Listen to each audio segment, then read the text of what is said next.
Hey guys, welcome back. Now I've got tons of baked oatmeal recipes to share, but this one which I'm going to show you looks and tastes just like a cake. In fact, I enjoy this for breakfast. Now I have used rolled oats, but you can use quick oats or you can also use oat flour. And instead of eggs, I've actually used yogurt. This recipe is so versatile that you can add any fruit you like into this. And if you like a chocolate version, you can also add cocoa powder. So let's get cooking. This is an extremely simple and an easy recipe. The base is just rolled oats and yogurt. Now if you want to make it into a vegan dish, you can take out the yogurt and add soya yogurt or coconut yogurt. It will work perfectly well. You can also add just oil and make it work, but the yogurt really gives a very nice smooth richness to the dish. Also, if you want to go vegan, you can remove the honey and add, say, maple syrup or add a normal sugar. It will work perfectly fine. Now I'm going to use banana, mango and pear here, but there's nothing stopping you from adding apples or adding berries into it, or even an avocado. It will work well. This is a very simple bake. You can make a large portion into a cake tin and cool it down and even cut it and have it like a cake. It will work fine. So the first thing we do is we add our steel cut oats or rolled oats. Now I am going to use a hand blender, but if you want to use say a mixer or a blender, a jar blender, even that is perfectly okay. Then goes in the yogurt. A little sprinkling of salt. Salt brings out the sweetness of the dish. It gives a very nice flavor also to the dish. Baking powder. Then goes in the bananas. Try and use a ripe bananas. The mango and the pear, I'm going to fold it in. I don't want to puree that. The banana will give it a nice richness. Olive oil. You can use vegetable oil. Works fine. A tablespoon of olive oil. And I'm adding honey. I've got an organic cedar honey, which is extremely nice, has a very good flavor. Try and use any kind of a runny honey. You don't want a very thick honey.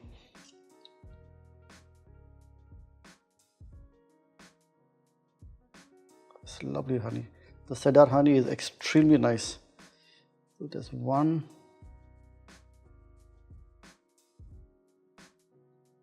2, and a 3. Just less than a tablespoon.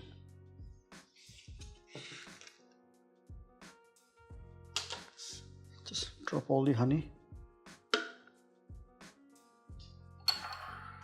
And all I'm going to do now is blitz it with a stick blender. Now you can use a food processor or a blender jar. That works perfectly fine. You want to make it into a smooth paste.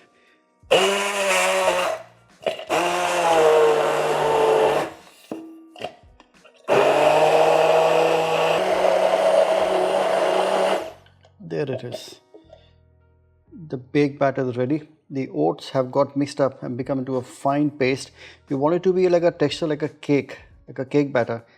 That's the kind of texture you want to have. Now I'm going to, there is still some batter stuck on the blender, which I'm going to remove. Now I want there to be a small bite in my bake. So I'm going to add fruits to it.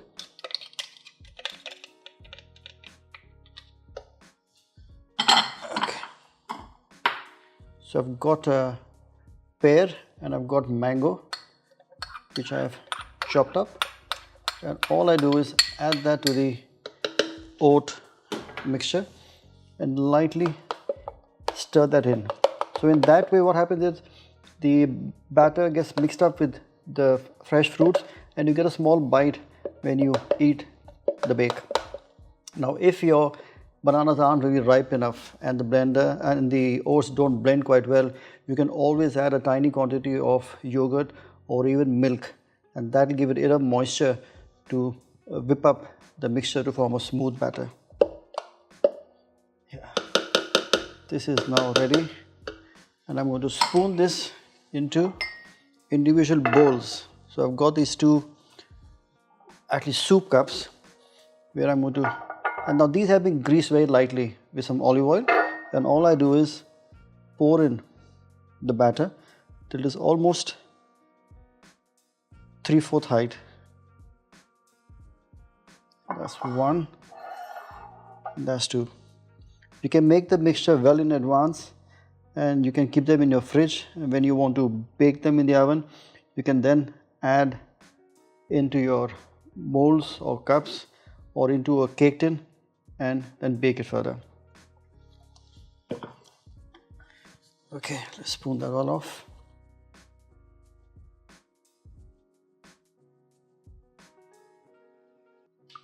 Take out all the mixture from the jar. Oops, too clumsy of me. But here we are. This mixture is all been transferred into the cups. I'm going to now garnish this with some sliced apple.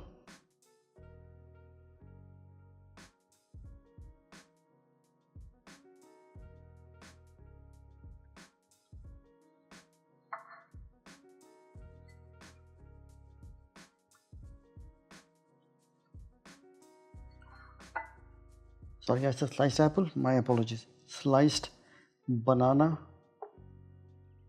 sliced pear, and lastly some sliced mangoes.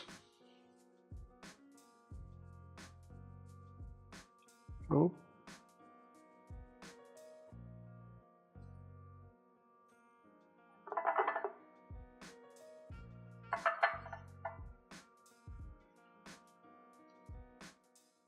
There you are.